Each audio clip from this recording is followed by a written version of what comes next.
Probationary IAS अधिकारी पूजा खेडकर यांच्या संदर्भात नवीन नवीन खुलासे दररोज समोर येत आहेत।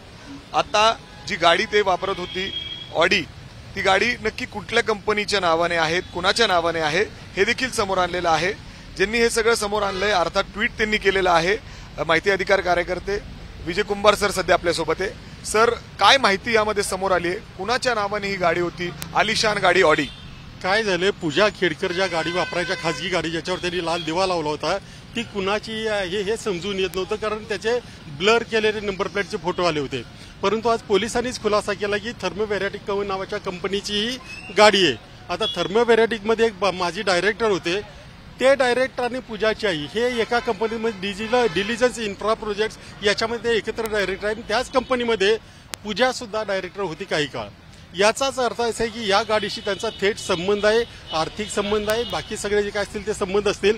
परंतु अशा रीतीनं कोणीतरी कंपनीचं डायरेक्टर असणं, त्या कंपन्या चालवणं आणि परत हे सर्टिफिकेट मिळवणं, काय म्हणतात नॉन क्रिमिलियरचं, हे कुठेतरी स्कॅम आहे असं आता वाटायला लागलं आणि याची संपूर्ण चौकशी झाली पाहिजे। सर, तुम्ही चौकशी म्हणताय, तर काल जर आपण बघितलं तर पोलिसांनी या गाडी संदर्भात त्यांना नोटीस बजावली, या गाडीवर दंड थोपवलेला आहे। परंतु गाडी आज जर बंगल्यात बघितलं तर ती गाडी तिथे दिसत नाही।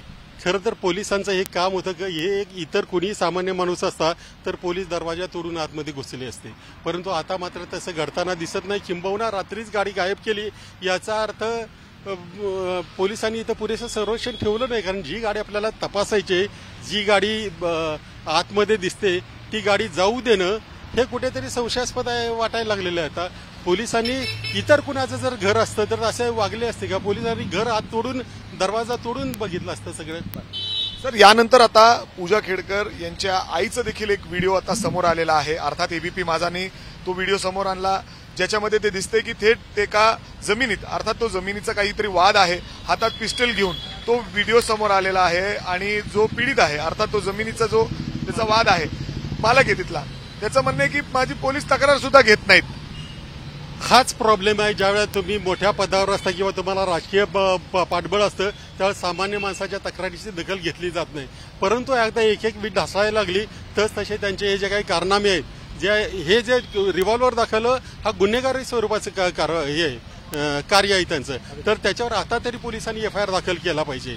कारण एवढं सगळं होईपर्यंत काही महिने पोलीस गप्प बसले, निदान आता त्यांनी त्याच्यावर FIR दाखल करून त्यामध्ये दोषी आहे ते पूजाची आई किंवा ज्यांनी कोणी रिव्हॉल्वर दाखवलं त्यांच्यावर कारवाई केली पाहिजे।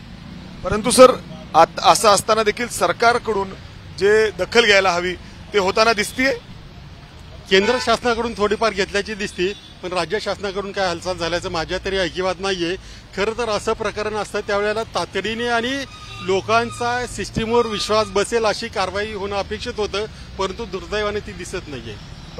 अर्थात जर आपण बघितलं तर पूजा खेडकर यांची फक्त पुण्याहून बदली करण्यात आलेली आहे, परंतु त्यांच्यावर कुठलीही कारवाई करण्यात आलेली नाही। अर्थात कारवाईची अपेक्षा आहे असं माहिती अधिकार कार्यकर्ते विजय कुंभार यांची मागणी आहे। तर दुसरीकडे जो प्रकार या ठिकाणी घडलेला आहे त्या आधार घेत पोलिसांनी तपास केला पाहिजे आणि जर त्यांच्या आईने रिव्हॉल्वर दाखवून काही चुकीचं केलं असेल तर नक्कीच त्यांच्यावर सुद्धा गुन्हा दाखल झाला पाहिजे। कॅमेरामॅन राजेश बिडकरसह मिमिकी घई, एबीपी माझा, पुणे। एबीपी माझा, उघडा डोळे बघा नीट।